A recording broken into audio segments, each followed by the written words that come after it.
So today we're going out to a house in rural Wisconsin, and it's a hoarding situation. The woman moved there 5 years ago with 5 unsterilized cats. And so far we've trapped 88 at that house, which shows you the exponential reproduction of unsterilized cats and how serious that can be. So we were contacted by Winnebago County Sheriff's Department and have been trying to help this woman who has all these cats in her house. And we were able to trap and do a TNR day, which is Trap-Neuter-Return. And we sterilized 60 cats. So we spayed and neutered them and ear tipped them, so we knew that they couldn't at least reproduce and have more litters of kittens in her house. And the woman who brought the 5 cats, unsterilized cats there, has some mental illness. Hoarding is a mental illness, and she was working with social services and did get some help and has been going to counseling sessions. And we went in there and we helped tidy up the house as best we could, gave her cat food, new litter boxes, litter, cleaned things up, spayed and neutered the cats, as I mentioned. And we thought that she was on the right track to being able to care for the cats and be okay in that home environment.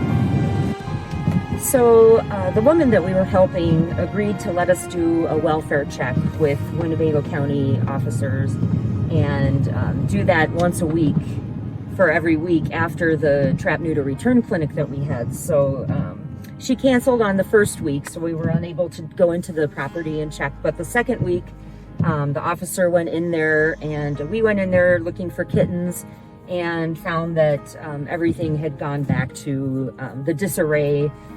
The house was not livable. So the next step, the officer worked with county health services, and they just recently went out there and condemned the house. So we had to go back in there and trap all the cats and make arrangements. Luckily, we partnered with multiple organizations, Oshkosh Humane, Wisconsin Humane, Dodge County Humane, and we've been trapping for a whole week and got 88 cats out of there and transferred to different humane societies. Most of them are semi-feral or feral, so they'll be put in barn programs. Some of them, due to health reasons, will probably have to be euthanized. We were able to get 10 kittens out of there that we were able to save and will be in our adoption program. But we're still working on getting the final dozen cats out of the house, and it's taken us a week to trap them all. They're in the walls, so it's been difficult. If you can see the little white guy at the bottom of the ladder there. We've trapped 88 cats here already, and we think we have 10 to 12 more to go. Just set those 2 traps, hoping to get this guy. This has been a difficult one because we have so many cats that are up in the ceiling. And they're all the way around here. You can see their heads up there. We just need to coax them down to get some food and get them to safety. Hey guys, I wish you'd come down. I want to rescue you, babies. Okay. So the way the trapping works is we put canned food on a quarter plate and we put it in the back of the trap. This comes out. We close that. We latch it at the top with the little latch. And then in the front, you push back and pull up like this, and there's a little lever here that you have to pull, and then the trap is set. And then you want to leave and give time for the kitties to go in the traps and come check back later. This is the main level of the house. Found quite a few kittens back in here. Got kitties out of there. Kitties behind them there. Kitties over here. We had about 12 cats in the couch. We have to lift that up. And also quite a few cats in that wall. We brought in a swimming pool of litter. And we're setting more traps. It was very difficult to get the cats in this room because there's so much stuff. We took a ton of stuff out already. Quite a few kitties in this closet here. And it looks like we didn't get any yet in here today. We keep trying. So many hiding places. We found quite a few kitties in this bedroom. There were quite a few cats in this closet. I had to move everything around, take all the clothes out. And this is where I found a dead kitten back here on the floor. Just kept moving things back and forth, trying to find more. This is the third floor of the house. There were quite a few kitties up here, and they mostly went in here.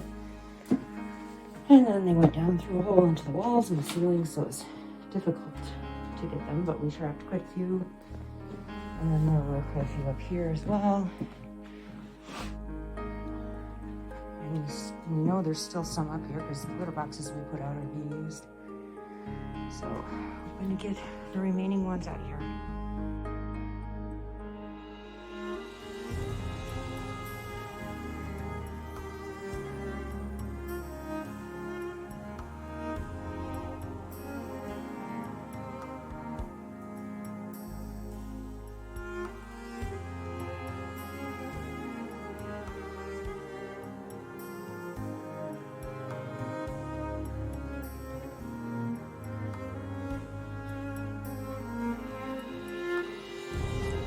Hi, I'm Emily Anderson. I'm one of the founders of Valley Cats Rescue, and I just wanted to share a final reflection on this video.